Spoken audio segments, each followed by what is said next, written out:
Hello everyone. Hope you are doing fine and you are well also.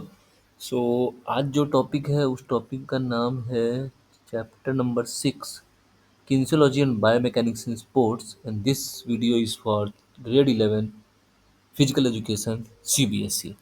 सो देखते हैं हम आगे क्या क्या है इस चैप्टर में।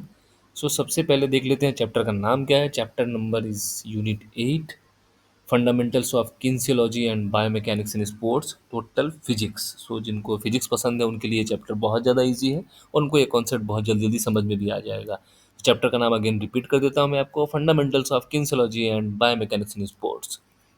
क्या क्या पढ़ने वाले हैं इस चैप्टर के अंदर में। The first topic is definition and importance of kinesiology and biomechanics in sports. Then we have principle of biomechanics.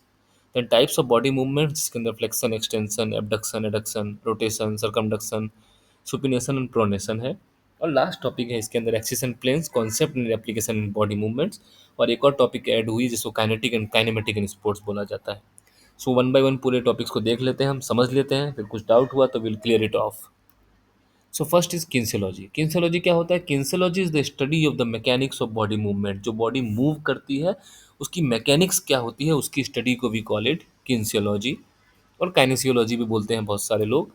Then biomechanics. Biomechanics क्या होती है? Study and analysis of human movement pattern in sports is called biomechanics. तो जो movement possible होती है वो किन किन फेजेस से होती है, किन पैटर्न से होती है, that is termed as biomechanics. The study of the structure and functional biological system such as human, animal, plant, organ and cell by means of methods of mechanics. एक मूवमेंट को, एक स्ट्रक्चर को, उसके function को कैसे different different mechanism में देखा जाएगा, that is termed as biomechanics. The application of mechanical law due to living structure. जो भी लिविंग स्ट्रक्चर है उसके कैसे मूवमेंट के मैकेनिकल लॉ कौन से that is termed as biomechanics. क्यों इंपॉर्टेंट है बायोमैकेनिक्स एंड किन्सियोलॉजी का स्पोर्ट्स एंड फिजिकल एजुकेशन में? सबसे पहले हेल्प्स इन इम्प्रूविंग टेक्निक। जो भी टेक्निक बनाई जाती है किसी मूवमेंट को लेकर, किसी पैटर्न को लेकर, तो उसको इम्प्रूव करना हो कि क्या क्या गलतियां हो रही है, किस वे में टेक्निक बनेगी, तो उसके लिए जो है हम बायोमैकेनिक्स एंड किन्सियोलॉजी की स्टडी करते हैं, उसके मूवमेंट एंड पैटर्न को समझते हैं। Then correction to rectify the error of sports person to improve the execution of a skill. जब कोई स्किल परफॉर्म की जाती है उसमें क्या क्या एरर्स हैं, कैसे उसको रेक्टिफाई कर सकते हैं, वो आपको इसके पैटर्न के स्टडी के थ्रू ही पता चल पाएगा। देन और भी कौन से न्यू एंड इफेक्टिव स्किल्स है, इफेक्टिव टेक्निक्स है जिसको आप इसको स्पोर्ट्स में यूज़ कर सकते हैं, उसके लिए जो है बहुत ज़रूरी है biomechanics and kinesiology. For example Fosbury flop and straddle technique. जो फॉसबरी फ्लॉप है, हाई जंप में आपने देखा होगा जब स्टार्टिंग हुई थी हाई जंप की तो लोग सामने से जंप करते थे। नाउ बैक पहले लैंड होती है मैट के ऊपर, that is a Fosbury flop technique. ये कैसे आया? ये स्टडीज करने के बाद आया, पैटर्न को समझने के बाद आया। Qualitative biomechanical analysis for correction. एक क्वालिटेटिव जो है एक एनालिसिस की जाती है बायोमैकेनिकल किसी एक पैटर्न की, और उसको करेक्शन किया जाता है, उसके लिए चाहिए बायोमैकेनिक्स। सेम क्वांटिटेटिव में भी चाहिए कि कितने कितने न्यू टेक्निक है, कितना आपका मेजरमेंट है, आप कितना जंप कर पा रहे हो, आप कितना रन कर पा रहे हो, इस तरीके से थ्रो करेंगे तो कितना थ्रो जाएगा, इस तरीके से थ्रो करेंगे कितना थ्रो जाएगा, that is quantitative biomechanical. Then आपके इम्प्रूवमेंट जो होता है इक्विपमेंट, उसको इम्प्रूव करने के लिए जो है बायोमैकेनिक्स एंड किन्सियोलॉजी की ज़रूरत पड़ती है। डिज़ाइन कैसा होना चाहिए उसका, shoes and sports cloth design जो पहनते हैं लोग, शूज़ पहनते हैं, किस शूज़ को पहनने से, अगर आपने देखा होगा फुटबॉल में स्टड्स होते हैं। देन आपके स्केटिंग करते हो उसमें व्हील होते हैं, व्हील के डिफरेंट डिफरेंट टाइप्स होते हैं। देन जो है आप क्लोथ्स पहनते हो तो आपने देखा होगा वेराइटी ऑफ चेंज आ गई है क्लोथ्स में, लाइक ना डेज टाइट क्लोथ्स आर वोर इन स्पोर्ट्स। बेटर इक्विपमेंट होगा तो इंजरी होने के चांसेस कम हो जाएंगे।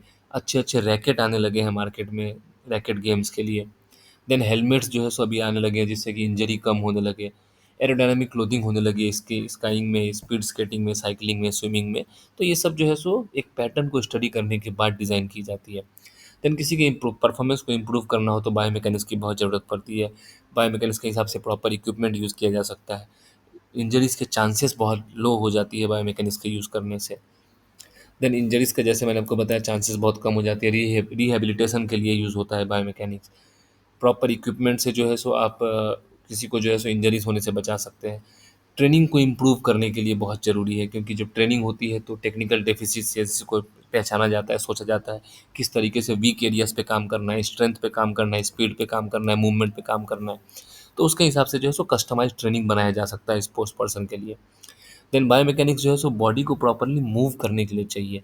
बायोमैकेनिक्स चाहिए होता है टीचर्स को राइट डिसीजन लेने के लिए कि क्या वो कौन सा स्टूडेंट क्या कर सकता है, किसकी मूवमेंट फास्ट है, कौन एंड्योरेंस की एक्टिविटी करेगा, कौन स्ट्रेंथ की एक्टिविटी करेगा, तो वो उसकी बॉडी मैकेनिज्म से पता लगाते हैं। Then coming on to the types of motion. Motion जो है सो स्पोर्ट्स में लीनियर मोशन होती है, रोटेशनल मोशन होती है, जनरल मोशन होती है। लीनियर मोशन जो होता है जब स्ट्रेट लाइन में कोई चीज़ होती है, जैसे 100 मीटर स्प्रिंट हो गया।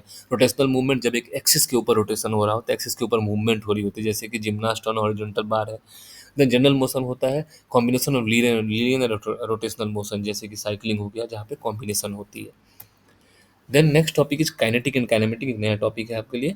Kinetic and kinematic. काइनेमेटिक जो काइनेटिक फोर्स होते हैं पहले वो समझ लेते हैं। काइनेटिक फोर्स होती है वो जिससे कि जो जिसकी वजह से मोशन होता है। It study the forces that causes changes of motion. किसी भी एक मोशन में, किसी भी एक्टिविटी में जब कोई मोशन चेंज होता है, जैसे ग्रेविटी है, फ्रिक्शन है, that is kinetic. And kinematic क्या होता है? Kinematic describe motion. इट ये मोशन को ही डिस्क्राइब करता है। काइनेटिक जो है सो मोशन क्यों कॉज हो रही है, किस फोर्स की वजह से हो रही है, उसको काइनेटिक।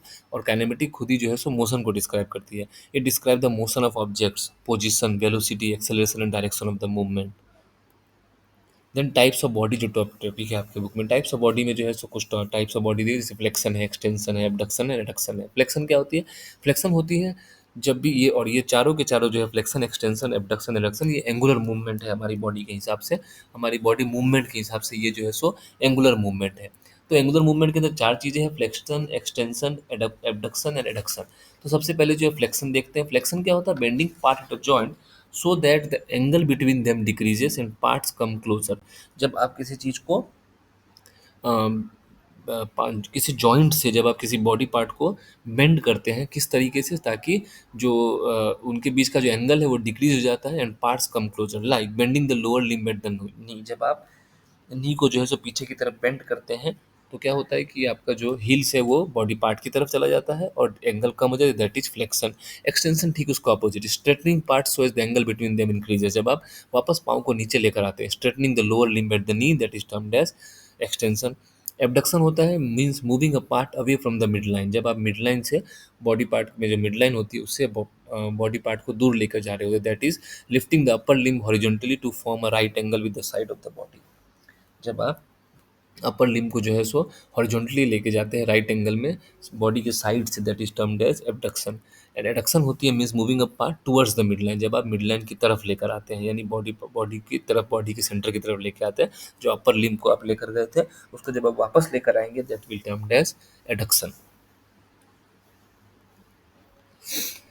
देन कुछ और मूवमेंट है, सर्कमडक्शन। सर्कमडक्शन होती है the movement of body region in a circular manner. जब सर्कुलर मैनर में कोई मूवमेंट हो रही होती है, that is termed as circumduction, in which one end of the body region being moved stay relatively stationary while the other end describes circle। एक जो and होता है वो जो है सो एक ही जगह पे रहता है और जो अदर एंड होता है वो सर्कल को डिस्क्राइब करता है। फॉर एग्जाम्पल अगर मैं बात करूँ सर्कमडेक्शन, तो आपने अपने हाथ को स्ट्रेट कर लिया एंड देन शोल्डर जॉइंट से आप हैंड्स को घुमा रहे हैं एंड सर्कल फॉर्म कर रहे हैं। सेम पाँव में भी हो सकता है, अपने पाँव को फॉरवर्ड की तरफ लिया देन पाँव को आप रोटेट कर रहे हैं, दैट इज सर्कमडक्शन। रोटेशन होती है जब एक वर्टिबल कॉलम में, जैसे पाइवट जॉइंट है और बॉल एंड सॉकेट जॉइंट है, तो वो उसी जगह पे रहता है और उसके साथ के जॉइंट जो है वो मूव करते हैं, जैसे रोटेशन ऑफ द नेक और body is the twisting movement produce by the summation of the small rotational movement available between adjacent vertebra. आप देखोगे जो आपका बॉल एंड सॉकेट जॉइन है वो वहीं पे होता है, उसके चारों तरफ जो rotation possible, that is rotational movement. और दो और मूवमेंट है, सुपिनेशन एंड प्रोनेशन। सुपिनेशन क्या होता है? Movement of the forearm, दोनों फोर आर्म की मूवमेंट है। जब भी आप जो है सो in the anatomical position, the upper limb, जो आपके अपर लिम्ब है, next to the body with palm facing forward. जब पाम फॉरवर्ड की तरफ फेस होता है दैट इज सुपिनेशन, और पाम जब बैकवर्ड की तरफ फेस होता है that is turned as pronation. तो पाम जब फॉरवर्ड की तरफ फेस होगा तो आपका जो हैंड्स है, अपर लिम्ब है, वो आगे की तरफ, ऊपर की तरफ आ जाएगा। और जब प्रोनेशन पोजीशन होगा तो आप हैंड्स को उल्टा करते हैं, तो दैट इज जो लिम्ब, जो आपके एल्बो से, वो ऊपर की तरफ आ जाएंगे। सो दैट इज सब सुपिनेशन एंड प्रोनेशन। उसके बाद बहुत इंपॉर्टेंट टॉपिक है, that is axis and planes. Axis क्या होता है? It can be defined as any imaginary point और line around which movement takes place. कोई भी एक इमेजनरी पॉइंट और लाइन जिसके चारों तरफ एक रोटेशन, जो मूवमेंट पॉसिबल होती है, that is termed as axis. आप देख सकते हैं इसमें एक लाइन दिखा रहा है जिसके चारों तरफ ये ग्लोब रोटेट हो रही है। सो ऐसा कोई लाइन है नहीं एक्चुअल में, फिर भी वो रोटेट हो रही है। तो एक इमेजनरी लाइन और इमेजनरी पॉइंट जिसके ऊपर एक मूवमेंट पॉसिबल हो रहा होता है, that is termed as axis. Axis की बात करूँ तो there are three types of axis: longitudinal axis, transverse axis and sagittal axis. Longitudinal axis जो है हेड टू टो की तरफ जाता है, example spinning in ice skating. Transfer axis जो है सो लेफ्ट टू राइट की तरफ जाता है, जो समर सॉल्ट होता है वो। सेजिटल एक्सिस होती है runs from front to back, यानी फ्रंट से बैक की तरफ होती है, जैसे कार्टव्हील हो गया। इसका मैं आपको एक इमेज भी दिखाऊंगा लास्ट में, तो आपको क्लियर हो जाएगा टाइप्स इसके। प्लेन भी जो है सो it is an imaginary surface through which a movement takes place. जब एक सर्फेस की बात होगी जिसके ऊपर मूवमेंट प्लेस होता है, that is termed as plane. For example आप ये देख सकते हैं इमेज, इसमें जब बॉल को थ्रो किया जाता है तो वहाँ कुछ होता नहीं है, लेकिन फिर भी एक सरफेस की तरह वहाँ से मूव होती है बॉल, एंड देन वहाँ से जाती है। हमारा जो मूवमेंट होता है वो जस्ट एक हैंड्स बॉल को लेकर जा रही है एंड देन थ्रो कर रही है, दैट इज प्लेन। प्लेन भी सेम तीन टाइप की होती है: sagittal plane, frontal plane and transverse plane. Sagittal plane जो होती है divide body into left and right में बॉडी को डिवाइड करती है, एग्जांपल रनिंग आपका हो गया। फ्रंटल प्लेन जो है बॉडी को फ्रंट एंड बैक में डिवाइड करती है, जिसको जंपिंग जैक एग्जांपल हो गया। एंड ट्रांसवर्स प्लेन जो है बॉडी को टॉप एंड बॉटम में डिवाइड करती है, जैसे ट्विस्टिंग मोशन हो गया। इसका मैं आपको एक इमेज दिखाता हूँ कि जब फ्रंटल प्लेन है तो क्या हो रहा है, और ट्रांसवर्स प्लेन है तो क्या हो रहा है, एंड सेजिटल प्लेन है तो क्या हो रहा है। और सेम ऐसे ही अगर आप देखोगे तो ऊपर की तरफ प्लेन दिए हुए, नीचे की तरफ जो एक्सिस दिए हुए, sagittal axis, longitudinal axis and transverse axis.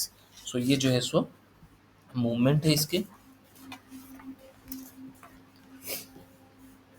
अगर आप देख पा रहे होंगे तो जो तीन टाइप है, जिसमें कि फ्रंटल फ्रंटल प्लेन हो गया आपका। तो फ्रंटल प्लेन में क्या दिखा रहा है आपको कि इसको जो है सो कोरोनल और लॉन्गिट्यूडनल प्लेन भी बोला जाता है, और इमेजनरी लाइन जो है सो कैसे कट कर रही है, जो आपको वर्टिकली शोल्डर से आपकी इमेजनरी लाइन कट हो रही है। लेकिन सेजिटल एक्सिस में देखेंगे इसी चीज़ को तो फ्रंट एंड बैक कट हो रही है। देन ट्रांसवर्स प्लेन जब आप देखोगे तो इसमें आपको दिखाई देगा कि बॉडी को upper half and lower half में कट हो रहा है। लेकिन अगर आप सेम चीज़ लॉन्गिट्यूडनल एक्सिस में देखेंगे तो अप एंड डाउन हो रही है। और जब आप सेजिटल प्लेन देखें तो सेजिटल प्लेन और ट्रांसवर्स एक्सिस एक जैसा होता है। सेजिटल प्लेन अगर आप देख रहे हैं तो सेजिटल प्लेन में जो है सो बॉडी को सेंटर से हाफ एंड हाफ डिवाइड किया गया है, लेफ्ट एंड राइट की तरफ। और जो है सो यही ट्रांसवर्स एक्सिस देखेंगे तो आप फ्रंट एंड बैक की तरफ डिवाइड किया गया है।